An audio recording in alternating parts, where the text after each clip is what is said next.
As a devoted wife married to a family heir, I had dedicated myself fully. Then my husband declared, My young girlfriend just had my baby, so get out. Don't worry, I'll support Brian. sure, the man I had supported with all my might betrayed me, and now a young woman stood before me holding his baby. I decided to throw everything away. At this point, my feeling of liberation was stronger than my anger of betrayal. 3 days later, Do you realize who you just kicked out? Our family is doomed now. What? the heavy voices of my in laws and Brian's clueless reply echoed through the room. I was too dumbfounded to even respond. I had thought he was just an old fashioned, overly patriarchal husband, but it turned out he had no understanding of his position or responsibilities. It's too late for regrets now. The only path left for Brian is one of complete loss. He'll have plenty of time to regret all the cruel things he's done to me. My name is Mia Smith. I'm 40 years old. I met Brian, my husband, through an arranged marriage. He wanted me to quit my job and be a full-time homemaker, but I insisted on continuing my accounting job, even if part-time, and convinced him. Thanks to that, I'm still working in accounting. Brian, the son of a company president and heir apparent, was working toward becoming the next CEO. His ideal was for me to support him while he pursued his career. He was never happy about my part-time work, but I enjoyed my current job and couldn't see myself becoming a full-time homemaker. So I took advantage of having convinced him and continued working. Even so, I did my best to be a supportive wife to the family heir. And yet, I never imagined I'd face such betrayal. I'm home. What's for dinner? I'll heat it up now. I told you I was coming home. Why isn't it ready to eat? I'm letting you work because you insisted, so make sure you handle the housework properly. Here we go again. Standing in the kitchen, I sighed quietly so Brian wouldn't notice. He clearly wanted me to be a homemaker, and he never missed a chance to make snide comments about my part-time job. He prided himself on being the heir and working hard, yet dumped all the housework on me without lifting a finger to help. Worse, he even seemed to go out of his way to make housework more difficult. Hey, don't look so tired. You wanted to work, so don't bring your work stress home. I'm not tired. It's fine. Dinner will be ready soon. Seriously, I'm the one who's actually exhausted. As Brian grumbled, I rushed to get dinner on the table. It's true that I genuinely enjoy my job, and it's also true that he's the heir to his family's company. I understand that his work carries more responsibility than mine, and that he must be exhausted. So I held back my retorts and silently did what he asked. By the way, I'm going on a business trip next week. You've prepared everything, right? What? You didn't tell me. Okay, I'll get it ready. You should already know my schedule. Prepare gifts ready for my clients. But Brian never shared the details of his work schedule, making it impossible to anticipate his needs. There's no way I could know that unless you told me. If you just pay attention when I talk or ask my parents, you'd know. If you can't even do that, don't bother working, it's a nuisance. That's not fair. His demands were completely unreasonable. I wasn't a mind reader, and both my parents and his refrained from meddling in our marriage out of respect. Whenever I stopped by their house, they always welcomed me warmly. However, they seemed to firmly believe that young people dislike interference from the elderly. Smiling, they would say that young people probably get along better with each other, and share similar opinions. I had thought about asking for advice many times, but I didn't want to disregard their kindness. Besides, it felt embarrassing to bring up such petty arguments as an adult. Make sure everything is ready by Monday. With that, Brian left his empty plate on the table and headed to the bathroom. I was a little fed up with his dishes left on the table, his preparations for his business trip, his daily meals. I felt more like his mother than his wife. Of course, it's probably part of a wife's duties, but with Brian's self-centered behavior, it only amplifies the feeling of being a mother. How many times have I thought to myself, why is a grown man acting like a rebellious teenager? Even the gifts for his business trips were always left entirely up to me. If he didn't like what I chose, he'd berate me for it. Ryan has only ever complained about my choice of gifts, but once, when we visited his parents, the gift I had chosen was apparently well received by his clients. He then bragged about it to his parents as if it were entirely his own achievement. If you just talk to the clients a little, you'd know exactly what kind of gifts they'd like. Ryan boasted, even though he didn't even know where those gifts were sold. I sighed at his shameless arrogance. I was certain he treated successes as his own accomplishments, while failures were blamed on me. How many nights will the business trip last? 2 nights. Why don't you know that already? I see. I'm sorry. I wanted to ask why he thought I could know without being told. Still, I apologized to Brian. Dealing with his bad mood would be too troublesome otherwise. How can you not handle this? This is why you should have been a full-time housewife. Honestly, we could live just fine on my income alone, but you're embarrassing me. I silently endured Brian's complaints.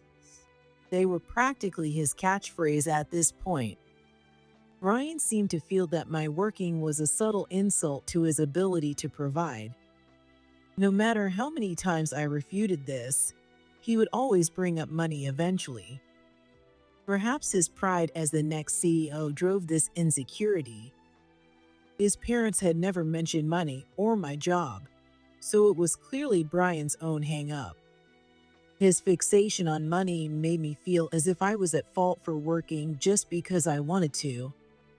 I tolerated the current situation because I liked my job and worked part-time, but if not for that, I might have given up and become a housewife long ago. Regardless of my fatigue from juggling housework and my job, Brian kept making demands. Occasionally, he'd even suggest dates, but since his plans always revolved around his own desires and schedule, I often found them exhausting. We're going to see a movie this Saturday, and I've already made dinner reservations. Looking forward to it, right? Yes, thank you. In truth, I was hoping to rest over the weekend since work had been hectic. But saying that would only upset Brian, and he might tell me to quit my job again. So I swallowed my words and forced a smile to keep the peace. I do so much for you, but you can't even have a child. I'm sorry. That's something we can't control. Recently, he blamed my infertility and seemed to want to blame it on my work. Still, I couldn't help but laugh at his claim of doing so much. All Brian ever did was impose his will on me, and any so-called acts of kindness were purely for his own satisfaction. He never once asked about my schedule. Maybe your hormones are off balance because of your job. That's why we still don't have a grandchild to show my parents. I'm sorry. I'll go for another checkup next week. When I apologized, Brian's mood would improve, and he dropped the subject for a while. That's why I had developed a habit of apologizing immediately whenever he scolded me. It shortened each individual lecture, but it felt like the overall frequency of his complaints was increasing. Was he enjoying the sight of me apologizing? Most men who earn as much as I do would expect their wives to be full-time homemakers. Don't forget that I'm letting you work because I'm so generous. Of course. I wondered if I had handled that wrong, but avoiding his anger seemed more important. In Brian's world, everything revolved around him. He seemed to view me as a convenient maid, someone he looked after out of obligation. Even the occasional dates felt more like walking a dog than spending time with a partner. He only did it because he felt he had to, and he indulged in the idea that this made him noble. It was a real nuisance for me. Despite claiming we could live comfortably on his income alone, Brian demanded that I contribute to household expenses since I worked part-time. This even included the cost of dining out, like the restaurants he booked without consulting me. Pay the bill. I'll wait outside. All right. His actions contradicted his words so much that I didn't know what to think anymore. If he truly believed his income was enough, there'd be no need to include my earnings in the household budget. But according to Brian, because I enjoyed working and neglected housework, my hobby income should go toward the household as an apology. It wasn't that I minded contributing financially. What I couldn't stand was the way he complained about how unnecessary my income was while still taking my money. If he hated it so much, he should refuse my contributions entirely. But instead, our finances were split almost evenly. This place was decent. Not worth the price, though. I thought it was a lovely restaurant. Well, your poor taste probably makes this place seem good enough for you. With each passing day, Brian became less concerned about hiding his condescending attitude toward me. Even so, he continued to take me out on weekends under the guise of a date, likely because of his need to keep up appearances. He hated the idea of people saying, "That husband doesn't even let his wife relax," knowing I only commuted between work and home. He probably also couldn't stand the thought of his coworkers gossiping about him not treating his wife well. Whenever I met people from Brian's company, he would act as though he deeply cared for me, completely unlike his usual self. I found his shallow performance increasingly intolerable. Honestly, I didn't think my marriage was working out. I found myself feeling frustrated more often, and many times I felt more at ease at work than at home. I had slowly begun to consider our divorce. When I returned home from my part-time job, my evenings were busier than my time at work.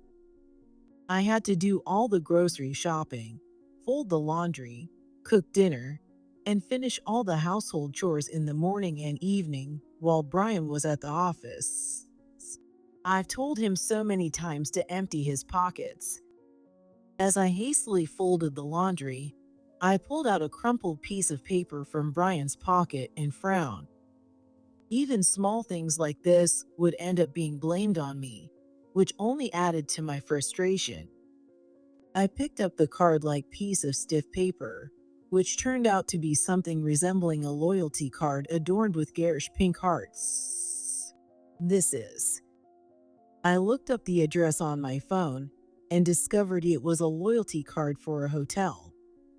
Of course, it was a hotel I'd never been to, and the points on the card had been updated quite recently. Lately, Brian had been talking to me less on weekends and evenings, which I had naively thought gave me more time to rest. It turned out he was likely seeing another woman. What a betrayal. Anger welled up as I processed this new reality. I had endured his oppressive attitude and unreasonable demands, doing my best to be a devoted wife. Sure, I continued working part-time, but I never once asked Brian to share the housework.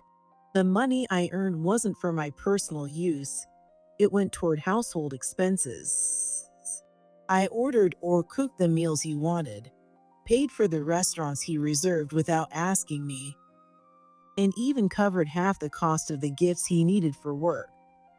Despite being told it was a wife's duty to support her husband, I was constantly berated for not buying better gifts, forcing me to exceed the budget he provided to choose something more suitable. Why did I deserve such treatment after all that? I quietly slipped the battered card back into Brian's pants pocket. Normally, if I left anything in his pockets and it went through the wash, it would be treated as my negligence. This time, however, Brian said nothing, likely because he knew he was caught. Even though his affair had almost been exposed, Brian's attitude remained unchanged, showing no signs of kindness toward me. As for myself, a week passed without finding any clarity or closure, grappling with the betrayal of the husband I had desperately tried to support. One day, Brian called me. Come to the restaurant near the house right now. Don't forget your wallet. It wasn't unusual for Brian to suddenly suggest eating out. Not thinking much of it, I grabbed my wallet and headed to the restaurant, annoyed at the thought of another expense. I'm here to meet someone. This way, please. The quiet French restaurant was one of Brian's favorites in the neighborhood. Though pricey, it offered excellent service and food, making it perfect for someone as image conscious as him. You're late. Sit down. Well, a young woman was sitting next to Brian. She was holding a baby in her arms. The two of them smirked at me mockingly. As the waiter showed me to my seat, she quickly retreated to the kitchen as if to avoid the scene. I have something to tell you. Sit down. All right. Since discovering the hotel loyalty card, I had braced myself for this moment. I quietly took my seat and faced Brian and the woman, who was presumably his mistress. With a smug grin, Brian spoke. My young girlfriend just had my baby, so you get out. Don't worry, I'll take care of Brian. Sure. When my reaction didn't match what Brian had anticipated, his expression turned noticeably sour. Do you even understand? I'm going to remarry Kate, so you and I are getting a divorce. So it seems. Is this Kate? Does she work at your company? I turned to look at Kate, who stared back at me with a triumphant glint in her eyes, holding the baby in her arms. She appeared to be at least a decade younger than me. It wouldn't surprise me if their relationship started when she first joined the company. I can't stay with someone like you who can't even have kids. I'm starting over with Kate, so you can just work and live alone. Once we're married, I plan to leave my job and dedicate myself to supporting Brian, unlike Mia. Did Brian hold off on divorcing me until Kate got pregnant and had a baby? If so, it means she gave birth as an unwed mother. It's strange that this didn't become gossip at their company. Since she's planning to become a homemaker, it's possible she quit her job when the pregnancy was discovered. If that's the case, Brian could have brought up divorce when she left the company. Various doubts flashed through my mind in an instant.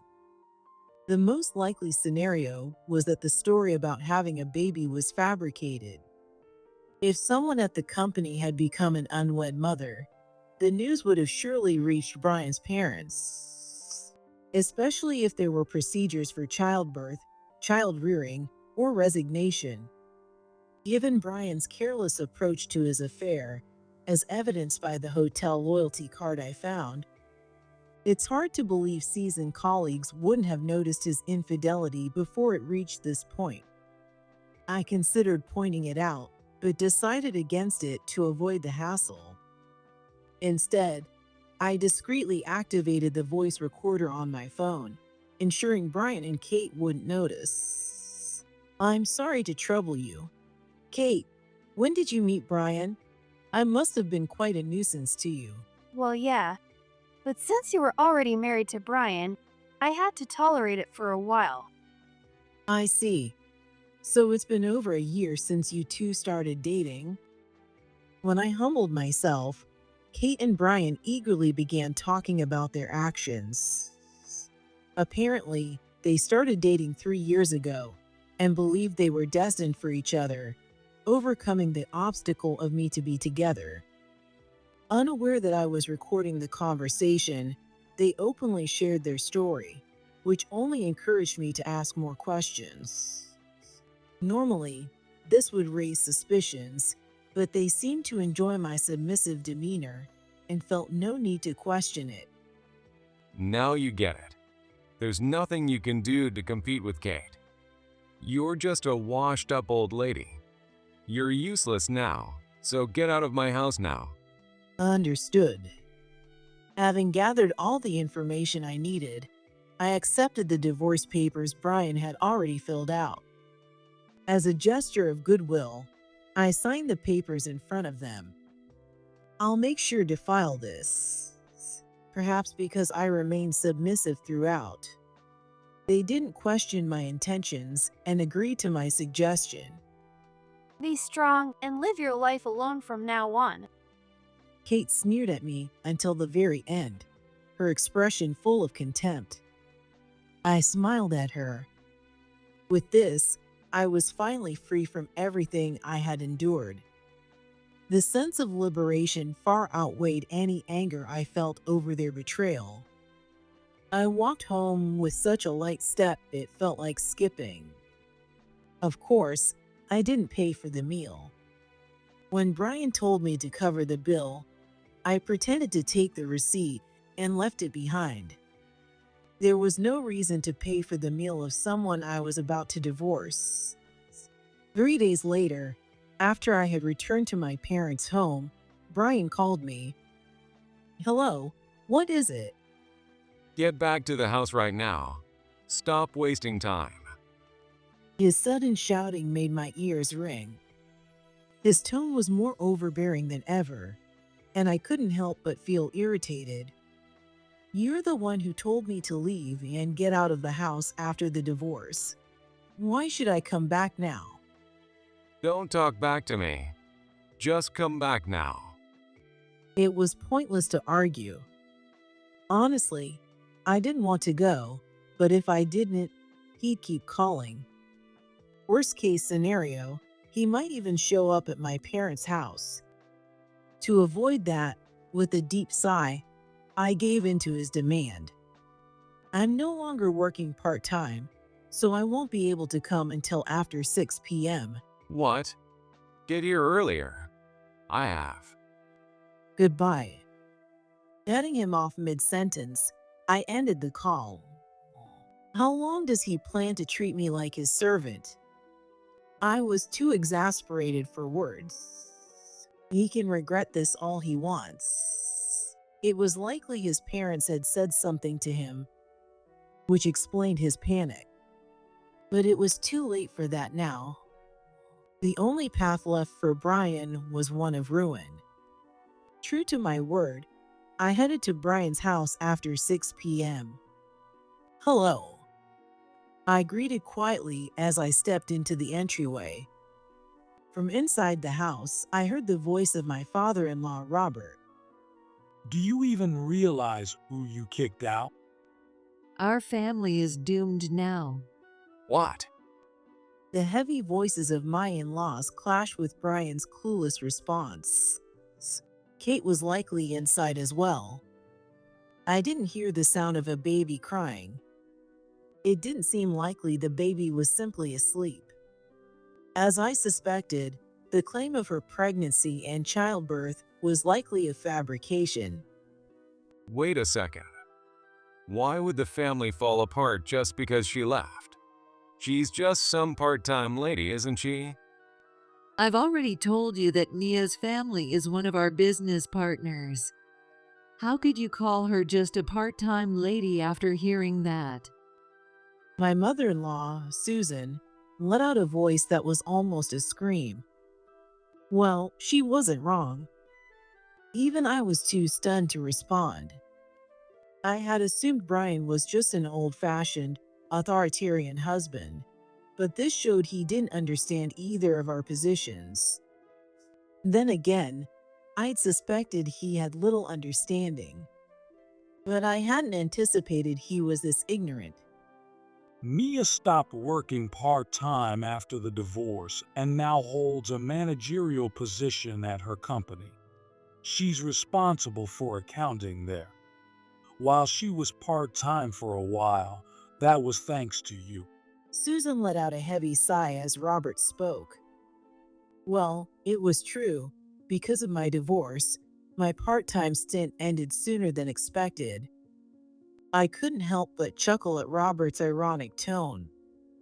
Thanks to him, I was now slated for a promotion soon, as originally planned before I got married. I didn't want to think of this situation as being Brian's doing, but framing it that way would certainly make him more upset. As expected of Robert, Robert knew his son well.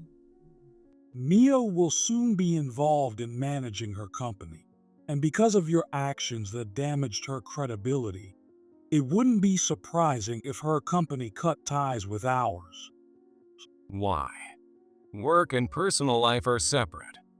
Anyone who mixes the two is incompetent. Coming from someone who got involved with a coworker, that argument holds no weight. Robert's retort was spot on. Brian faltered under his father's fierce tone, struggling to find words. Given his knack for self-justification, he was likely coming up with some weak excuses. But none of them would be enough to silence Robert. It was only natural. Robert was an old-school businessman with a strong sense of justice and loyalty. Brian's shallow excuses would be dismissed in a single breath. I plan to impose penalties on both of you and formally apologize to Mia. But whether she'll forgive us is another matter. This time, Kate's shrill voice rang out. Why should I be punished? I didn't do anything wrong. If the heir to a company approaches you, who wouldn't say yes? I heard you were incredibly disrespectful to Mia at that restaurant. You've caused just as much damage to the company as Brian. That's not fair. It seemed like the conversation wouldn't progress unless I stepped in. While listening to the two of them panic was amusing, continuing this charade would make me no better than them.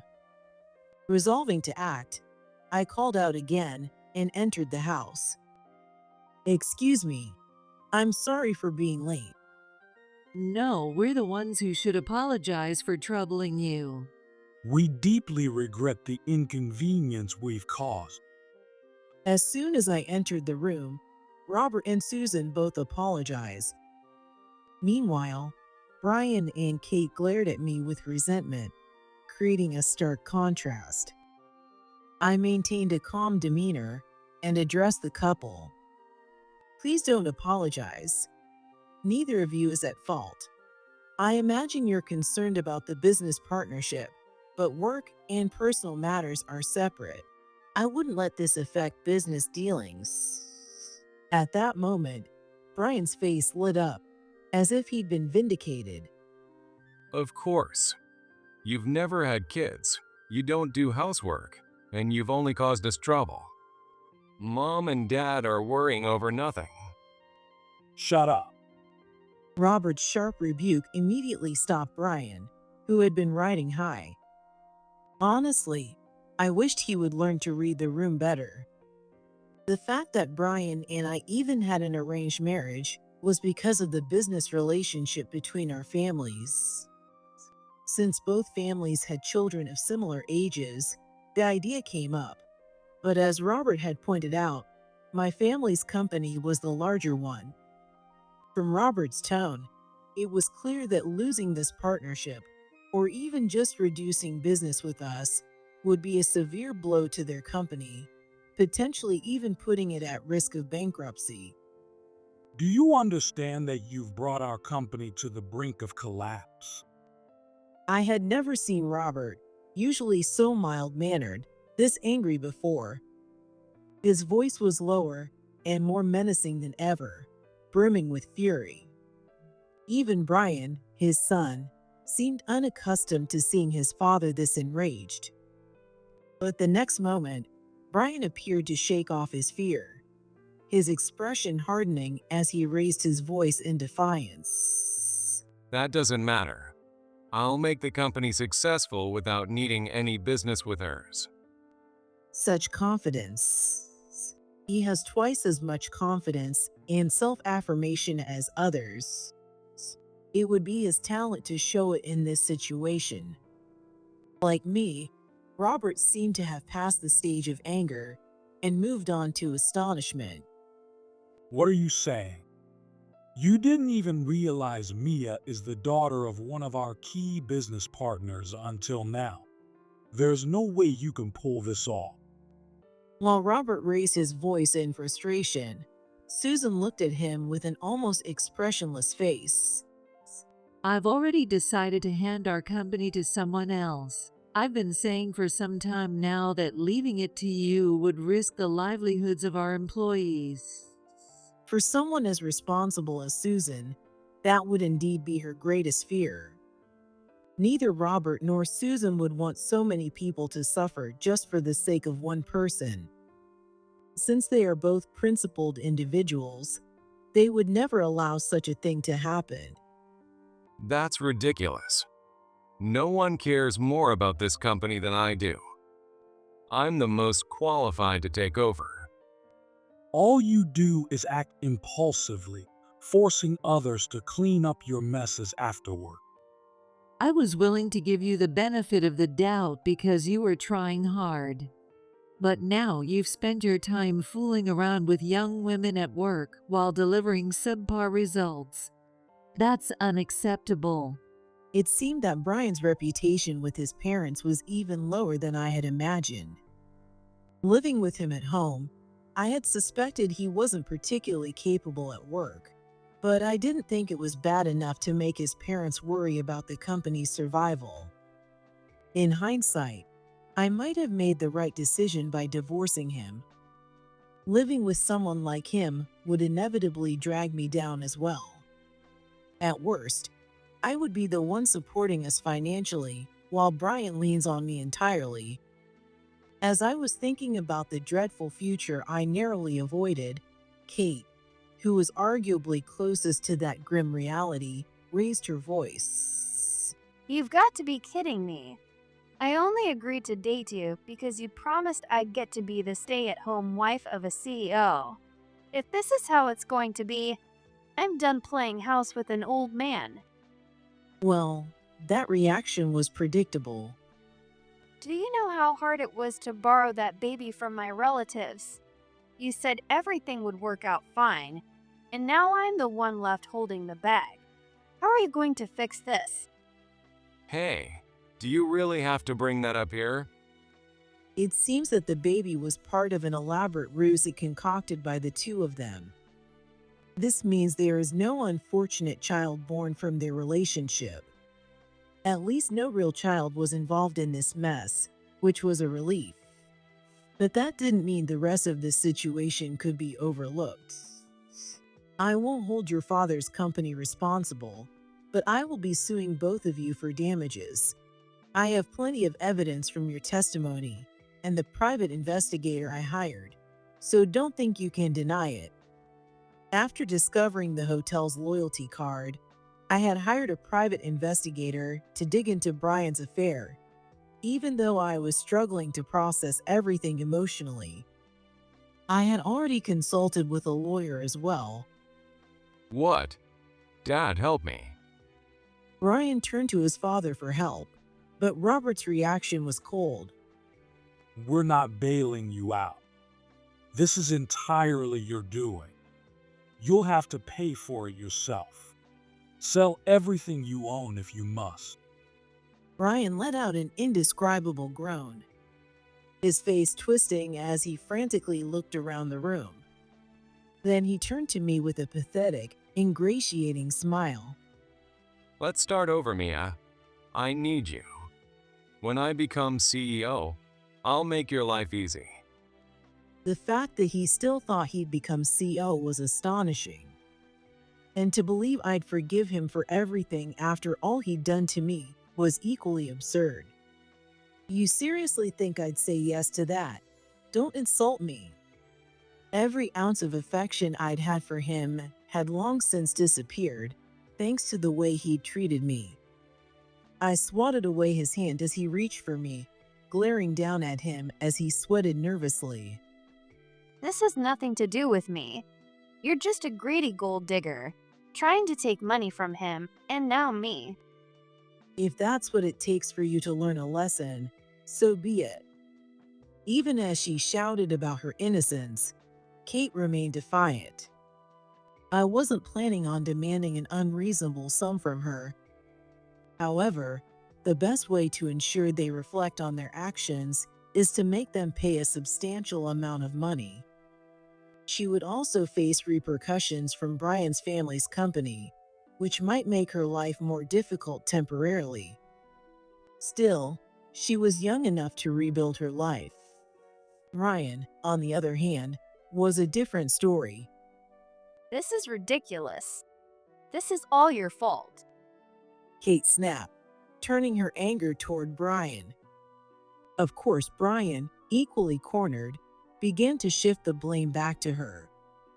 Self-centered individuals like them might work well together in good times, but when things go downhill, the result is always disastrous. What do you mean, my fault? You were the one who came on to me. Give me back all the money I spent on you. What? You're the one who pursued me. Don't rewrite history, you old fool. You're delusional if you think you're still young and attractive. I exchanged glances with my in-laws. The insults they hurled at each other were unbearable. Nobody would bother with you if you weren't young. You cost a fortune and act like men are obligated to cater to you. You don't even understand the value of things, yet all you want are branded items. You're so stupid, it's ridiculous. Stop acting like a victim all the time. Stop acting all high and mighty when you can't even do your job. Quit acting like you're doing me a favor just because you spent some money, you miser. All you ever do is brag about yourself, and it's so boring. I'm not stupid. I'm lowering myself to your level. How clueless can you be not to notice? You're the one always playing the victim here. Their heated exchange was quickly escalating into what looked like a physical fight. At this point, there was nothing more for me. No matter how much they argued, it wouldn't stop me from suing them for damages or prevent Brian's parents from imposing their own penalties. With no desire to watch their ugly bickering any longer, I, along with Robert and Susan, quietly left Brian's house, careful not to let Brian and Kate notice. In the following weeks, I moved back to my family's home and officially filed my claims against both Brian and Kate. Brian ended up leaving his family's company and taking a job elsewhere.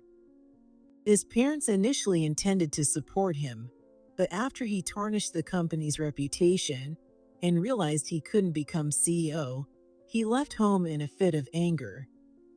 Fed up with his selfishness, his parents decided to cut ties with him, saying they had already paid the damages I demanded. Moreover, with his parents pressuring him, Brian had to pay my alimony in a lump sum, leaving his financial situation dire. Having grown accustomed to a privileged lifestyle, it's certain that Brian will face considerable hardships moving forward. Despite this, he still chose to leave his parents' home, proving that his habit of making impulsive decisions without much thought remains unchanged. The company, on the other hand, will be entrusted to a capable employee. A successor has already been selected, and they have willingly accepted the position. Kate also left the company after the scandal made it impossible for her to stay. The damages I claimed from her were minor, and she managed to pay them off by selling the gift she had received from Brian. However, she had spent all her previous earnings, and with Brian no longer bankrolling her lifestyle, she's facing her own financial struggles. Meanwhile, I've secured my divorce from Brian and taken on a management role at my family's company. I've been enjoying my work and living a fulfilling life. My family's business continues to maintain its partnership with Brian's parents' company, and both are thriving. As for marriage, I've had enough for now. I'd rather focus on my career. Unlike Brian, I don't have ambitions of becoming the head of the company. I simply find my work rewarding and enjoyable, which is why I want to keep doing it. Compared to my life with Brian, I feel more vibrant and alive now. I plan to live my life freely, following my own path.